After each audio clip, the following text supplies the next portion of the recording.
Dominic and the ladies purse എന്ന ചിത്രത്തിൻ്റെ 5-ാം ദിവസത്തെ ഏറ്റവും പ്രധാനപ്പെട്ട ബാംഗ്ലൂർ കളക്ഷൻ റിപ്പോർട്ടാണ് ഇന്നൊരു വീഡിയോ ഭാഗത്തെ. വീഡിയോയിൽ മുൻപ് വീഡിയോ ലൈക്ക് ചെയ്യുക, ചാനൽ സബ്സ്ക്രൈബ് ചെയ്യാൻ വേണ്ടി ശ്രമിക്കുക. മമ്മൂട്ടി, ഗോകുൽ സുരേഷ് എന്നൊക്കെ പ്രധാന കഥാപാത്രങ്ങളായിട്ട് ജനുവരി 23-ാം തീയതി റിലീസിനെത്തിയ ചിത്രമായിരുന്നു Dominic and the ladies purse. ചിത്രത്തിന് അത്യാവശ്യം മികച്ചൊരു പോസിറ്റീവ് റെസ്പോൺസ് തന്നെയാണ് ഇപ്പോഴും പുറത്തുകൊണ്ടിരിക്കുന്നത്. അതുകൊണ്ട് തന്നെ എല്ലാ സിനിമാ പ്രേമികളും ഒരേപോലെ ചിത്രത്തിൻ്റെ ഓരോ ദിവസത്തെയും കളക്ഷൻ റിപ്പോർട്ട് അറിയാൻ വേണ്ടി കാത്തിരിക്കുകയാണ്. ഫൈനലി ചിത്രത്തിൻ്റെ ഏറ്റവും പ്രധാനപ്പെട്ട ബാംഗ്ലൂർ കളക്ഷൻ റിപ്പോർട്ടൊക്കെ ലഭിച്ചിട്ടുണ്ട്.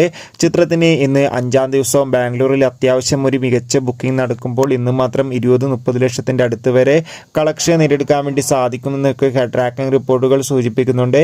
എന്തായാലും ചിത്രത്തിൻ്റെ ഒഫീഷ്യൽ കളക്ഷൻ റിപ്പോർട്ടിനായി നമുക്ക് കാത്തിരിക്കാം.